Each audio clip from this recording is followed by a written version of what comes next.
Hey everyone, Chris Klein here with Liberty One Wealth Advisors, and today I'm going to walk you through a few planning items that we can begin to review to start off 2025 on the right foot. So let's get into it.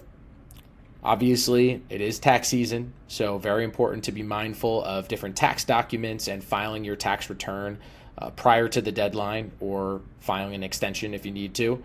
Keep an eye out for 1099s and other tax documents, whether that be through schwab.com if you have accounts with Liberty One, or through other brokerage firms if you have accounts elsewhere.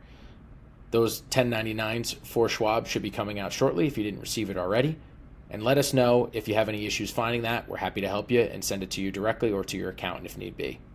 It's also important once you file your return and receive it for 2024 to reach out so that we can run a tax return review to identify any potential tax planning opportunities for this year. Retirement contributions for 2025 have been updated, so there are some different figures here, slightly higher than what they were for last year. If you did not make a contribution into your traditional or your Roth IRA, if you're eligible for 2024, you can still make a contribution up until April 15th, which is the tax filing deadline for this year.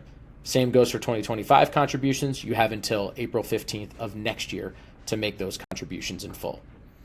One thing I do want to highlight, which I did make a separate video about if you want to check that out, is the super catch-up contribution that just started this year for those aged 60 to 63, which allows you to put even more away into your employer retirement plans. It's also important every year to review your beneficiaries, whether they are on accounts with Schwab or your employee retirement accounts. If you do have accounts here with Schwab, simply go to the profile icon on the top right, scroll down to beneficiaries, and you'll be able to manage your beneficiaries appropriately through there. Finally, at the top of every new year, it's always good to revisit your budget. If you have no idea where to start when it comes to budgeting, one thing to keep in mind is the 50-30-20 rule.